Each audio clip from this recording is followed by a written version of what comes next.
Next നമ്മൾ നോക്കാൻ പോകുന്നത് ക്വിക്ക് മെഷേഴ്സ് ആണ്. അപ്പം നമ്മൾ ഓൾറെഡി കാൽക്കുലേറ്റഡ് കോളംസും കാൽക്കുലേറ്റഡ് മെഷേഴ്സും പറഞ്ഞു. ഇതിൽ രണ്ടിലും നമ്മൾ എന്താ ഡാക്സ് ടൈപ്പ് ചെയ്ത് കൊടുക്കണം. അതായത് ഓക്കെ, നമ്മൾ ആ ഡാക്സിന്റെ ആ ഒരു ബോക്സിൽ നമ്മൾ എന്താ സിൻടാക്സ് കറക്റ്റ് കൊടുത്താലാണ് ഈ കാൽക്കുലേറ്റഡ് കോളം കാൽക്കുലേറ്റഡ് മെഷേഴ്സ് നമുക്ക് കണ്ടുപിടിക്കാൻ പറ്റുള്ളൂ. അപ്പൊ നമ്മൾക്ക് അങ്ങനെ കൊടുക്കാതെ ഇത് എന്താ പവർ ബി ഐ ഓട്ടോമാറ്റിക്കലി എന്താ ഫോർമുലാസ് ക്രിയേറ്റ് ചെയ്യുന്നുണ്ട്. അതിൽ കുറച്ച് പ്രീ ബിൽറ്റ് ടെംപ്ലേറ്റ്സ് ഉണ്ട്. അപ്പൊ അത് യൂസ് ചെയ്തിട്ട് നമുക്ക് എന്താ സിൻടാക്സ് കൊടുക്കാതെ തന്നെ ഈ പ്രീ ബിൽറ്റ് ടെംപ്ലേറ്റ്സ് യൂസ് ചെയ്തിട്ട് നമുക്ക് ആ ഒരു ഔട്ട്പുട്ട് കിട്ടാൻ പറ്റും. അപ്പം അതെങ്ങനെയാന്ന് നോക്കാം. നമ്മളെ പവർ ബി ഐയുടെ ഫ്രണ്ട് എൻഡില് ടേബിൾ ടൂൾസിന്റെ അണ്ടറിൽ ടേബിൾ ടൂൾസ് എന്ന് പറഞ്ഞ ടാബില് ക്വിക്ക് മെഷേഴ്സ് വരുന്നുണ്ട്. ഇത് സെലക്ട് ചെയ്യുക.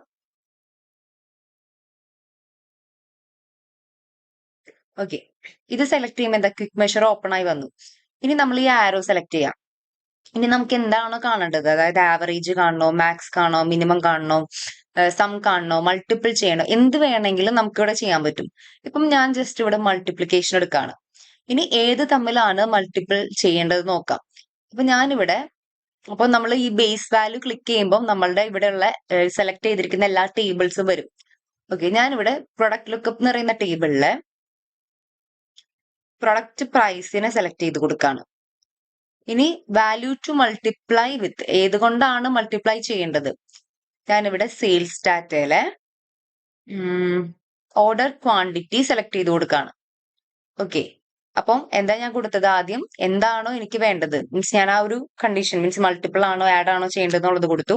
പിന്നെ ബേസ് വാല്യൂന്റെ അവിടെ ഞാൻ പ്രൊഡക്റ്റ് പ്രൈസും വാല്യൂ ടു മൾട്ടിപ്ലൈ വിത്ത് എന്തുകൊണ്ടാണ് മൾട്ടിപ്ലൈ ചെയ്യുന്നത്, ഓർഡർ ക്വാണ്ടിറ്റി കൊണ്ടാണ് എനിക്ക് മൾട്ടിപ്പിൾ ചെയ്യേണ്ടത്.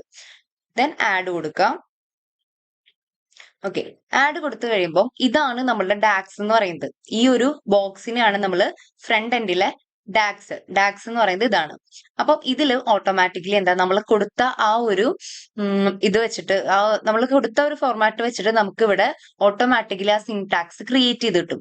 മറ്റേ നമ്മൾ കാൽക്കുലേറ്റഡ് കോളംസും കാൽക്കുലേറ്റഡ് മെഷേഴ്സ് ആണ് ചെയ്യണമെന്നുണ്ടെങ്കിൽ നമ്മൾ മാനുവലി ഇത് എന്താ ടൈപ്പ് ചെയ്ത് കൊടുത്തിട്ടാണ് നമ്മൾ ചെയ്യുന്നത്. പക്ഷെ ഇങ്ങനെ സെലക്ട് ചെയ്യുമ്പോൾ എന്താ അത് ഓട്ടോമാറ്റിക്കലി അവിടെ ക്രിയേറ്റ് ചെയ്തിട്ടുണ്ട്.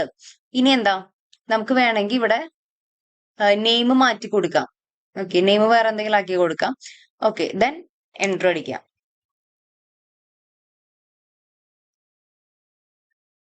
ഓക്കെ, എൻ്റർ അടിച്ചു കഴിയുമ്പോൾ ഇവിടെ കണ്ടോ റൈറ്റ് സൈഡിൽ പ്രൊഡക്റ്റ് പ്രൈസ് ഈ ഒരു മെഷർ വന്നിട്ടുണ്ടാവും. കണ്ടോ, ഇപ്പൊ ഞാൻ 2 പ്രാവശ്യം എൻ്റർ അടിച്ചുകൊണ്ടാണ് 2 പ്രാവശ്യം വന്നിരിക്കുന്നത്. ഒരു പ്രാവശ്യം അടിച്ചാൽ മതി അത്.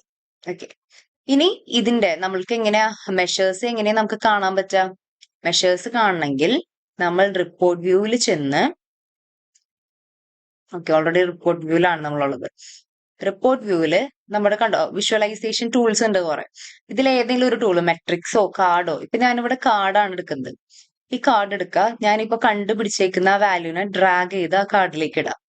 കണ്ടോ, അപ്പൊ എനിക്ക് അതിന്റെ ആ ഒരു ഔട്ട്പുട്ട് ഇവിടെ കാണാൻ സാധിക്കും. അങ്ങനെയാണ് നമുക്ക് മെഷേഴ്സിന്റെ ഔട്ട്പുട്ട് കാണാൻ പറ്റുള്ളൂ. വിഷ്വലൈസേഷൻ ടൂളിൽ നിന്ന് ഏതെങ്കിലും ഒരു ടൂൾ സെലക്ട് ചെയ്യുക, ദെൻ നമ്മൾ കണ്ടുപിടിച്ച ആ ഒരു മെഷർ ഡ്രാഗ് ചെയ്തിടാം. ഓക്കെ, അല്ലെങ്കിൽ ഇവിടേക്ക് ഡ്രാഗ് ചെയ്യാൻ പറ്റിയില്ലെങ്കിൽ ഇവിടെ ഫീൽഡ്സ് കൊടുത്തിട്ടുണ്ടാവും. നമ്മൾ ആ ഒരു ടൂൾ സെലക്ട് ചെയ്യുമ്പോൾ ഇവിടെ ഫീൽഡ്സ് വരും, അവിടേക്ക് ഡ്രാഗ് ചെയ്തിട്ട് കൊടുത്താലും മതി. കണ്ടോ, ഓക്കെ, അപ്പൊ ഇങ്ങനെയാണ് നമുക്ക് മെഷേഴ്സ് ഇപ്പൊ ക്വിക്ക് മെഷർ ആയാലും കാൽക്കുലേറ്റഡ് മെഷർ ആയാലും ഔട്ട്പുട്ട് ഇങ്ങനെയാണ് നമ്മൾ കാണേണ്ടത്.